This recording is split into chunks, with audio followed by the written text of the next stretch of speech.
What is the excretion? The biological process of elimination, यानी कि आपने रिमूव करना of the metabolically produce unwanted toxic, यानी कि जो अनवांटेड हमारे पास मटेरियल्स होंगे उनको आपने जो है वो रिमूव करना है by products out of the body से रिमूव करेंगे, इस termed as the excretion. Firstly हमारे पास जो है वो एक्सक्रीशन आप डिस्कस करेंगे इन द प्लांट्स। हमारे पास प्लांट में यहाँ पे सबसे पहले जो बेसिक हमारे पास उसका वेस्ट पार्ट है प्लांट का, जो कि समझा जाता है ऑक्सीजन जो होता है वो फोटोसिंथेसिस के नतीजे में हमारे पास एक बाई प्रोडक्ट है, और कार्बन डाइऑक्साइड जो होता है वो ड्यूरिंग रेस्पायरेशन जो हमारे पास एज आ बाई प्रोडक्ट है, और वाटर हमारे पास जो है वो इन दोनों प्रोसेस के दौरान जो है वो वेस्ट प्रोडक्ट तौर पर होता है। अब इन गैसेस को हमारे पास मोस्टली प्लांट होते हैं वो डिफरेंट किस्म के पोर्स, स्टोमेटा या लेंटिसेल्स के ज़रिए जो है वो उसको रिमूव कर देते हैं। अब एक्सक्रीशन जो है प्लांट्स के अंदर वो डिफरेंट मैकेनिज्म के थ्रू होगी, या डिफरेंट हमारे पास पार्ट्स हैं उसके। अब फर्स्ट हमारे पास है एक्सक्रीशन थ्रू द लीव्स। अब प्लांट क्या करते हैं हमारे पास, यानी कि जितने भी हमारे पास एक्सक्रीटिव मोस्टली उनके जो बेसिक प्रोडक्ट्स होते हैं या कंपाउंड्स होते हैं वो उनको स्टोर करते रहते हैं लीव्स के अंदर, ठीक है। और जब हमारे पास ये लीव्स होते हैं वो हमारे पास बार लोड हो जाते हैं, बिल्कुल ये बाहर जाते हैं इन कंपाउंड्स के साथ, तो वो उनको गिरा देते हैं। The falling of the yellow leaves occurs in the autumn, यानी कि ख़ज़ां के मौसम में जब पत्ते गिर जाते हैं, this is because autumn season is the time for the plant to get rid of the accumulated waste, यानी कि वो वेस्ट उसने इकट्ठा किया वो स्टोर किया हुआ है। For this reason leaves are called the excretophore, ठीक है ना। इसी रीज़न की वजह से यानी कि लीव जो है यहाँ पे क्या कर रहे हैं, एक्सक्रीशन कर रहे हैं, तो इस बेस पे उसका नाम हमने क्या रखा हुआ है, एक्सक्रीटोफोर कर रहे हैं। अब लीव जो है उनका कलर जो है हमारे पास जब चेंज होता है येलो, तो हमें ऐसे लगता है कि जैसे एक क्लोरोफिल रिमूव हो गया तो इसका कलर येलो हो गया। लेकिन अगर हम माइक्रोस्कोपिक एग्जामिनेशन देखें तो ऑटम लीव्स जो होते हैं shows that leaves are loaded with the pigmented compounds before falling off, and many toxic materials like the heavy metals increase sharply as the yellowing occurs, यानी कि प्लांट के जो हमारे पास लीव्स होते हैं उनका कलर येलो क्लोरोफिल के रिमूवल की वजह से नहीं होता, बल्कि प्लांट ने जो हमारे पास वेस्ट मटेरियल उसके अंदर जो है वो स्टोर किया हुआ उसकी वजह से जो लीव्स हैं उनका कलर जो है वो येलो। और ये जो हमारे पास लीव्स होते हैं क्योंकि इनके अंदर मिनरल्स की अमाउंट बहुत ज़्यादा होती है, और इसलिए हमारे पास जो है ये काफ़ी ज़्यादा रिक्वायर्ड होते हैं बाय द गार्डनर्स। नेक्स्ट हमारे पास है एक्सक्रीशन, हमारे पास होगी ये आपके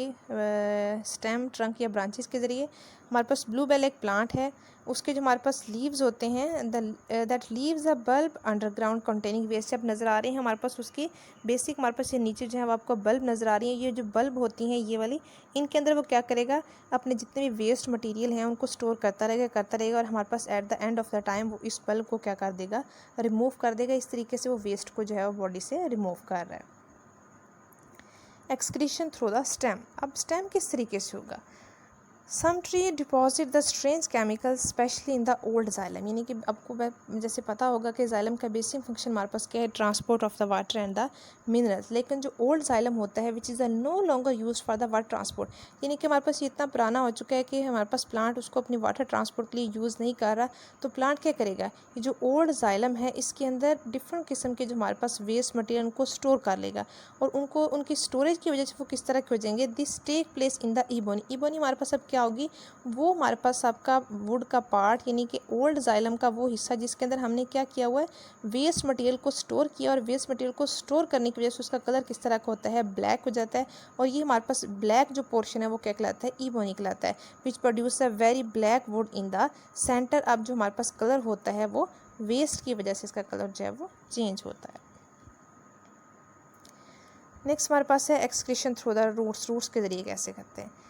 अब हमारे पास यहाँ पे involve in the removal of the toxic waste, जो कॉनिफर्स होती हैं उनकी रूट्स जो होती हैं वो हमारे पास जितना भी उनका वेस्ट मटेरियल होता है वो रूट्स के ज़रिए जब उसको रिमूव करती हैं, तो वो जो वेस्ट होता है, these waste are used as chemical weapon, वो हथियार के तौर पर इस्तेमाल करते हैं अगेंस्ट द कंप्यूटर, यानी कि हमारे पास अगर कोई इंसेक्ट्स हो गए या कोई और जड़ी बूटियाँ उसके करीब पाई जाती हैं, तो इनका जो कॉनिफर्स का वेस्ट होता है वो उनके लिए हमारे पास क्या होगा, हार्मफुल इफेक्ट प्रोड्यूस करेगा।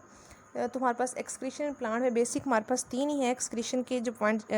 स्ट्रक्चर जिनके ज़रिए वो एक्सक्रीट कर रहे हैं। फर्स्टली हमारे पास जो है वो लीव्स के ज़रिए जो है उसको एक्सक्रीट कर रहे हैं। सेकेंडली हमारे पास यानी कि ब्लू बेल के प्लांट के ज़रिए भी कर रहे हैं, और हमारे पास